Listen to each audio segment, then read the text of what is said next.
Assalamualaikum warahmatullahi wabarakatuh.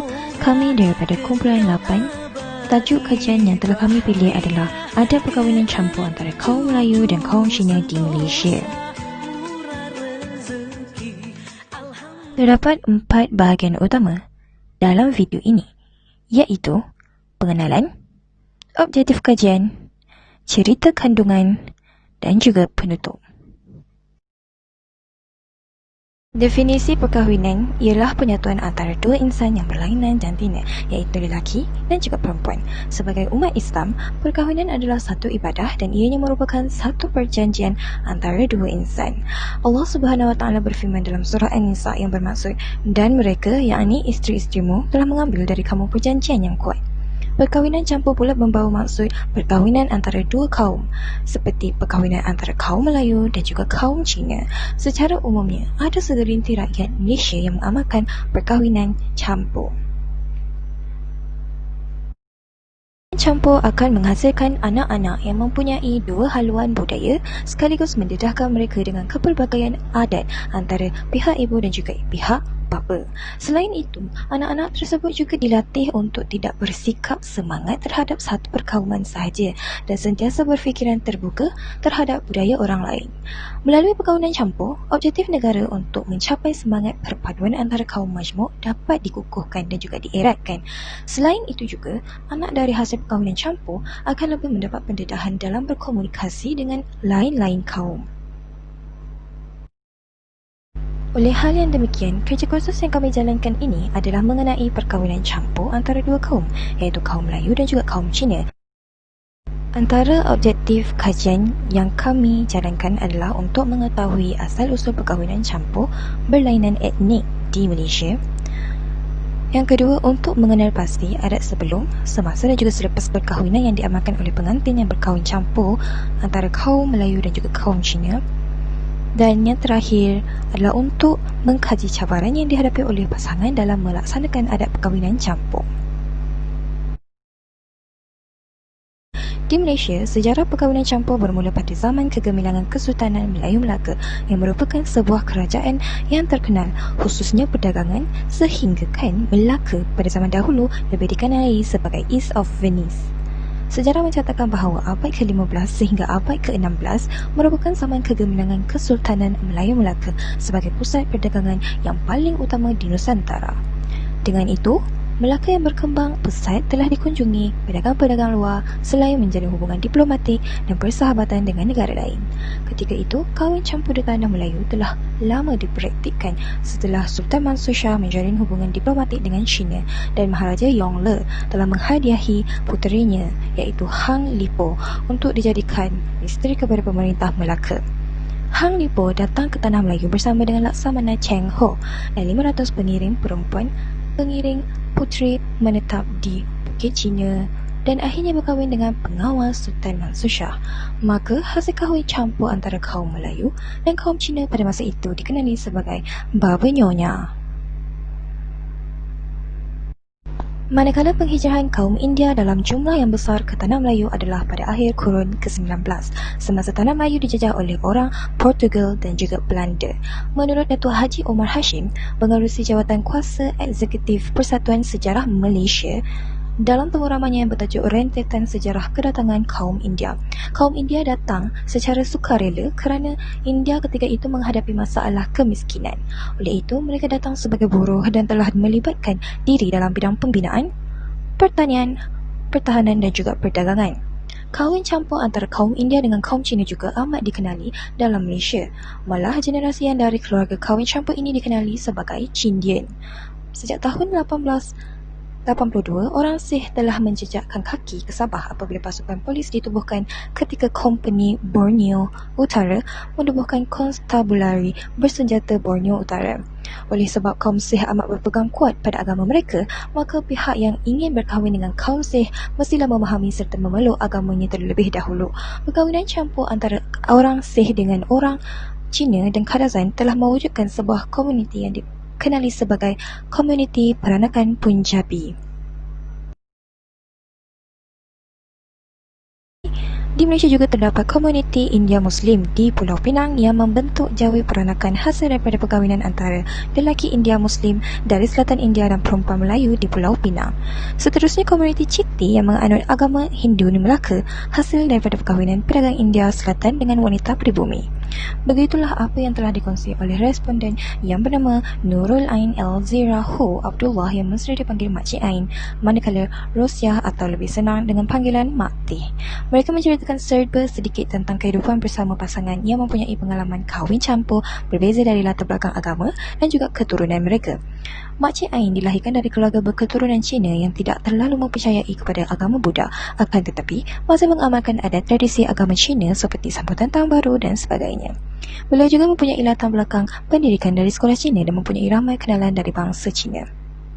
Manakala pasangannya yang bernama Abdullah berasal dari Jawa yang menetap di Selangor mengamalkan agama Islam.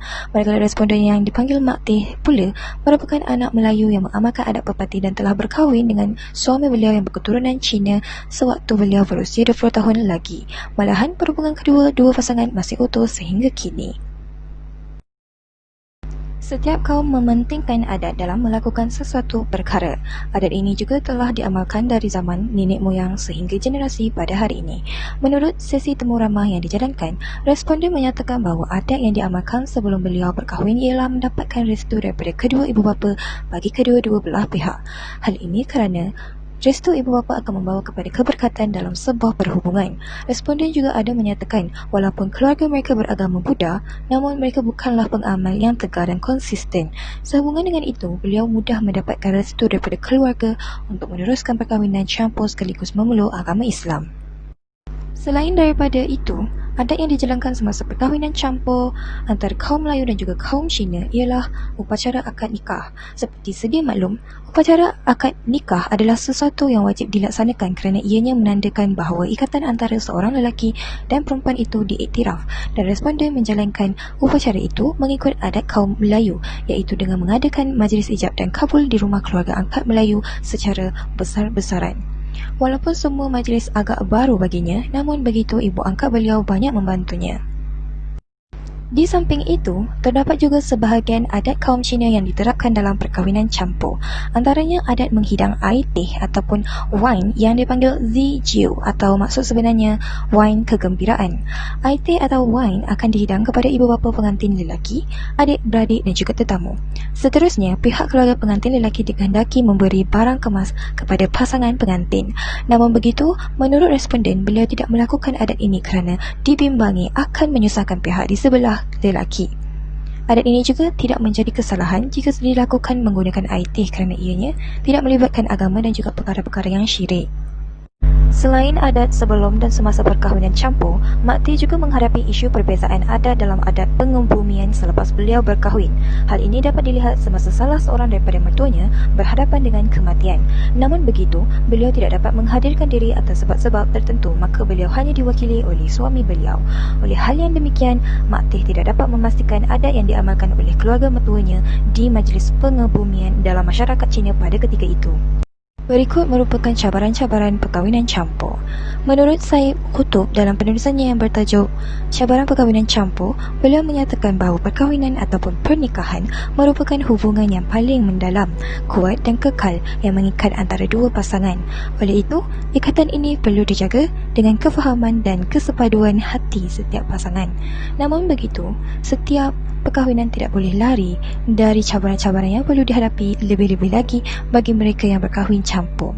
Hal ini kerana cabaran dalam perkahwinan campur lebih mencabar, terutama apabila melibatkan perbezaan budaya, agama dan juga latar belakang keluarga. Menurut laporan akhbar Harakah Daily, dalam penulisan bertajuk Kahwin Campur Baik atau Buruk, antara cabaran yang bakal dihadapi oleh pasangan yang berkahwin campur ialah cabaran untuk menerima gaya hidup dan juga budaya pasangan. Bagi mereka yang tidak mempunyai persefahaman yang kuat antara satu sama lain dalam menangani masalah, ini bakal memberi impak yang besar terhadap perkahwinan mereka seperti bercerai. Oleh sebab itu, persefahaman dalam sesuatu hubungan perkahwinan memainkan peranan yang penting, terutama bagi mereka yang berkahwin campur. Hal ini dikatakan demikian kerana berkahwin campur melibatkan banyak perbezaan dalam semua aspek seperti budaya, gaya hidup dan juga agama. Pemikiran yang tertutup juga menjadi salah satu cabaran bagi mereka yang berkahwin campur, lebih-lebih lagi apabila ia melibatkan perkahwinan antara kaum Melayu dan juga kaum Cina. Menurut Dr. Zahir Zainuddin dalam penulisannya Cabaran dan Penyelesaian Perkahwinan Campur di Malaysia, mengatakan bahawa pemikiran yang sempit menjadi faktor yang menghalang berlakunya sesebuah perkahwinan campur. Hal ini demikian kerana mereka yang mempunyai pemikiran tertutup memandang perkahwinan campur antara Melayu dengan Cina sebagai sesuatu yang negatif, lebih-lebih lagi bagi mereka yang bersikap semangat perkauman. Justru mereka yang berkahwin campur perlu mempunyai kekuatan mental dan fizikal yang kuat untuk menepis golongan sebegini.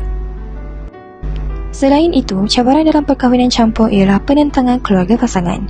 Hal ini seperti yang diperkatakan oleh responden yang pertama, iaitu Makcik Ain, di mana beliau mengatakan bahawa ayahnya sangat menentang perkahwinannya dengan suaminya, iaitu Encik Abdullah, dari sebelum mereka berkahwin lagi. Tentangan yang dihadapi oleh Makcik Ain dan suaminya sangat hebat, di mana ayahnya berniat untuk membunuh bakal suaminya ketika itu. Bukan hanya tentangan daripada pihak ayahnya, malah Makcik Ain juga tidak disukai oleh ibu mertuanya.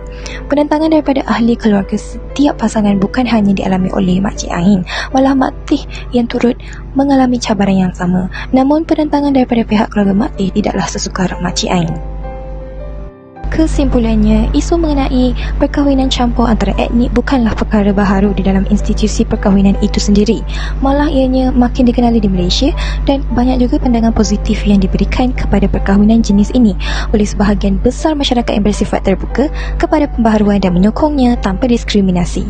Tambahan pula, perkahwinan campur ini telah membuka mata banyak pihak yang pasangan berkahwin campur ini juga mampu untuk mendirikan rumah tangga dengan harmoni walaupun diuji dengan adat, budaya dan kebiasaan yang berbeza. Berkaitan cabaran di dalam perkahwinan campur ini pula, tidak dinafikan kepayahan yang ditempuh oleh sesetengah pasangan yang mana perkahwinan mereka tidak direstui keluarga, akan tetapi sangat menakjubkan apabila penerimaan keluarga semakin membaik dari semasa ke semasa. Hai, Assalamualaikum warahmatullahi wabarakatuh. Nama saya Muhammad Amiruddin, nombor matrik 1829601 daripada Kuliah Pendidikan Bimbingan dan Kaunseling. So, berdasarkan tajuk kami memilih tajuk adab perkahwinan campur antara kaum Cina dan kaum Melayu di Malaysia. Dan berdasarkan hasil kajian kami berjaya menepasti apa asal usul perkahwinan campur berlainan etnik di Malaysia, dan kami kenal pasti apa dia adat sebelum, semasa dan selepas, serta kami percaya melihat apakah sebenarnya cabaran yang dilalui oleh mereka-mereka yang menghadapi perkahwinan campur. So, secara keseluruhannya kami percaya mengenal pasti sesuatu yang unik tentang rakyat Malaysia, iaitu perkahwinan campur antara kaum Cina dan kaum Melayu di Malaysia. Saya Nur Adilah binti Azmi 1828762. Saya berasa teruja untuk menghadiri majlis perkahwinan campur pada masa akan datang. Nama saya Amira Nabihah binti Nur Azman, nombor matrik 1817542. Saya belajar untuk berfikiran terbuka dalam menerima perkahwinan campur ini. Nama saya Nur Aina Tasha binti Abdul Rahman, matrik nombor 181456. Melalui perkahwinan campur ini, ia secara langsung boleh mengukuhkan hubungan dan menjalin perpaduan sehingga memperkaitkan komuniti. Nama saya Ilana binti Muhammad Arifin, kat matrik 1819772. Apa yang saya dapat kongsikan daripada kajian yang bertajuk adab perkahwinan campur antara kaum Melayu dan Cina di Malaysia ialah wujudnya masyarakat majmuk yang mempunyai sifat toleransi yang tinggi terhadap kaum, maka terjalinlah perkahwinan campur antara kaum. Saya Nur Alia binti Wazan, nombor matrik 1825496. Hari ini, apa yang saya dapat daripada hasil kajian video tersebut adalah kita dapat membezakan antara adat dan juga tuntutan agama. Sebagai contoh, akad nikah adalah adat dan budaya sejak diamalkan oleh kaum Melayu, tetapi dalam masa yang sama juga ia adalah tuntutan agama Islam. Nama saya Tuan Nurul Nadila binti Tuan Ahmad, nombor matrik 1812280. Bagi saya, perkahwinan campur ini sangat menarik. Hal ini demikian kerana perkahwinan campur membolehkan kita mempunyai satu keluarga yang besar yang berbeza dari pelbagai budaya dan agama. Nama saya Huda Asyakirah binti Abdul Latif, nombor matrik 1810272. Melalui kajian kami, saya dapati bahawa perkahwinan campur dapat memupuk semangat perpaduan antara semua kaum, dan itu akan mengelakkan kita daripada terjadinya rusuhan-rusuhan seperti di 13 Mei 1969.